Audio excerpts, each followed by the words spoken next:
Also, some controversy today from Pope Francis that has people sort of turning their heads a little bit on this one. The leader of the Catholic Church suggesting that the Lord's Prayer, the best known prayer in Christianity, which is prayed by not thousands, as I said earlier, but 2.2 billion people around the world, may undergo a little bit of an edit. He says the phrase, "lead us not into temptation," suggests that God induces temptation in his followers, and "do not let us fall into temptation" would be more acceptable and closer to the original meaning of the prayer. So who better to sort this out for us than our good friend, Father Jonathan Morris, Fox News religion correspondent. Thanks, good to Martha. see you, Father Thank Jonathan. So I still have a hard time with consubstantial, so I'm a little bit, reluctant to change. What's the meaning? What he's saying is not, I want to change the words of Jesus. Nobody can change the words of Jesus. Jesus existed. Jesus was a historical figure. He said the words of the Our Father not in English, but in Aramaic. And the best translation we have of the Our Father is the Greek.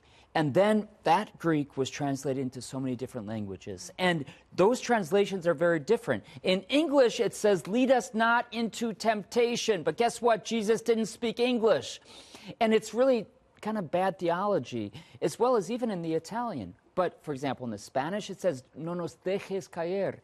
In other words, don't let us fall into temptation, if that makes sense. He's saying that the translation isn't very good because God never makes us fall or never leads us into temptation. He actually allows us to be tempted, but we have to make a choice. Does that make sense?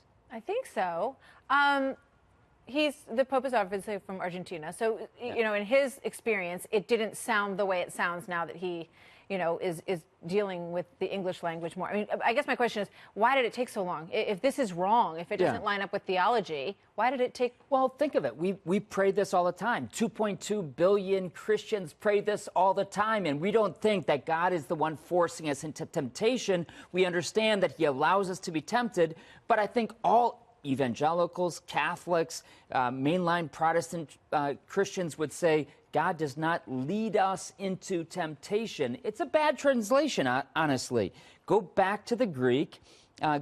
We don't know exactly what he said in Aramaic in this case, but go back to the Greek, and it's much closer to a lot of translations. That is, don't let us. Well, what about the argument that into everything temptation. comes from God, right? So evil whatever doesn't come from comes God. into your life in different ways was, you know, sort of put there for you to learn a lesson, put there for you. God never does evil.